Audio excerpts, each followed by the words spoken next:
suami macam apa ini yang sampai membuat istrinya sendiri yang sudah menikah selama 5 tahun itu sampai ketakutan. Bayangin nih, di mereka lagi bertengkar lihat, ini di Uber sama suaminya dan bahkan di lift juga masih sempat di KDRT oleh suaminya sendiri. Jadi kisah ini terjadi di negara Brasil.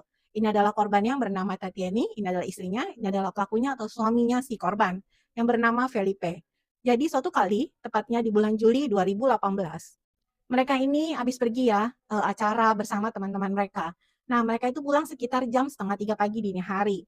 Nah, di dalam mobil mereka itu bertengkar. Bertengkarnya tuh bener-bener hebat ya, karena si pelaku ini bener-bener kayak cemburu buta dan dia merebut handphone istrinya dan dia membaca. Padahal di handphone itu, di pesan-pesan yang ada, tidak ada bukti perselingkuhan sama sekali.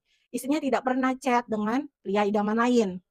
Tapi ada salah satu chat, Tatiana ini bersama temannya, dia mengatakan bahwa dia sudah nggak tahan dengan perlakuan suaminya karena dia sering mengalami KDRT. Dan dia berencana untuk bercerai dengan suaminya sendiri gitu. Nah, inilah yang membuat geram si pelaku. Karena si pelaku ini mempunyai sifat mengontrol gitu ya. Jadi dia nggak suka tuh, lu cerita hal-hal rumah tangga ke temannya, terjadilah cekcok, ribut gitu ya. Di dalam mobil pun si korban ini sudah sempat dipukuli oleh si pelaku. Nah, setelah keluar turun dari mobil, mereka kebetulan tinggal di apartemen ya. Nah, setelah mereka turun dari mobil pun masih terjadi uber-uberan kayak gini ya. Istrinya tuh langsung lari mau masuk ke apartemennya. Suaminya langsung Uber ya. Dan di dalam lift itu juga sempat terjadi KDRT juga. Sesampainya mereka di dalam apartemen mereka itu terjadi lagi ya. Sampai tetangga itu mendengar kalau istrinya ini berteriak tolong gitu ya.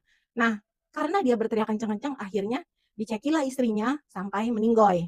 Nah, itu sudah menelpon pihak kepolisian. Cuman entah bagaimana, mungkin karena itu masih subuh dini hari ya, polisi itu agak lama datang ke apartemen mereka. Jadi setelah si pelaku ini menceki si korbannya, dia itu menjatuhkan korbannya dari tempat apartemen mereka. Apartemen mereka tuh lantai 4 ya. Jadi dijatuhin dan memang kan udah meninggoy gitu ya. Kebetulan pada saat dini hari itu juga security itu lagi nggak ada gitu. Mungkin lagi keliling ke tempat yang lain.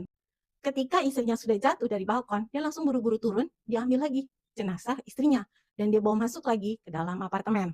Nah, setelah si pelaku memastikan bahwa istrinya sudah meninggal, dia taruhlah sudah di apartemen. Dia bersihkan itu setiap darah yang ada ya, dan dia langsung melarikan diri naik mobilnya. Kemudian tidak lama kemudian polisi udah datang. Nah, polisi kan menginterogasi ya tetangga yang melaporkan, dan dia masuk ke apartemennya mereka dan betullah ketika mereka masuk, mereka melihat Tatian sudah tidak bernyawa. Dan ketika dicari di apartemen, suaminya nggak ada. Akhirnya suaminya langsung diburu oleh pihak kepolisian. Udah memburu dia, akhirnya dapat ya karena mobilnya kan kecelakaan. Akhirnya dia ditangkap oleh pihak kepolisian dan dipenjerong ya. Dan di tahun 2020